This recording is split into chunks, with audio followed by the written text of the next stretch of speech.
Yan. Tignan nyo guys, itong mata ko, may black eye.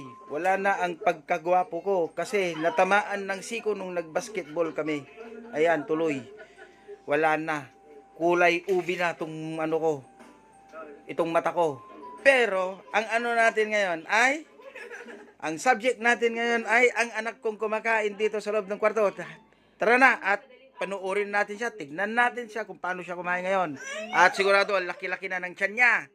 Ko, tignan nyo naman ang ginawa nitong kwarto namin. Mag-isa lang siya dito sa loob ng kwarto, pero tignan nyo ang ginawa niya dito sa loob ng kwarto, tong mga kama namin. Ay,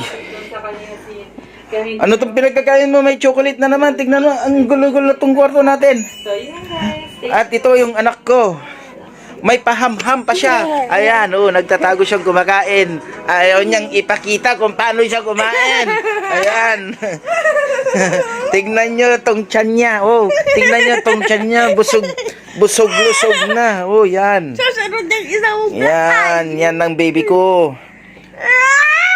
Tignan niyo naman, ang sarap ng buhay. Nandito siya sa kwarto. Dito pa sa kama kumakain. Ayan, kanina. 2 itlog. At saka 4 na ham yan. Ngayon, iisang ham na lang yung natira. Tingnan nyo naman ginawa niya dito sa kwarto namin. Dito na kumain. Mamaya lang gamin kami dito. Kumain ka na.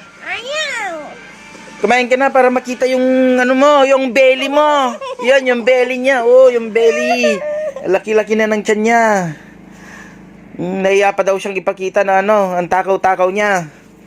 Sarap ng buhay. Talagang dito pa sa kwarto.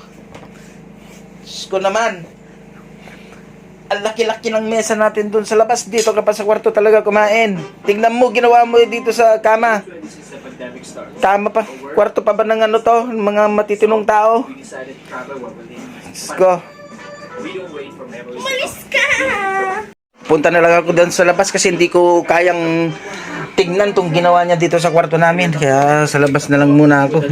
Ay, chuchay, Ayun, tinuloy pa talagang pagkain niya, Yun. Ayan, busog. Busog na busog. Chuchay. Busog na busog. Kasi! Yun. Busog na busog. Labas na ako. At dito nagtatapos ang kwento namin tong araw na to. At maraming salamat sa mga laging nakasubaybay sa akin. At sana wag kayong magsawa. Paano? Shut off na ako. Hanggang sa muli. Maraming salamat.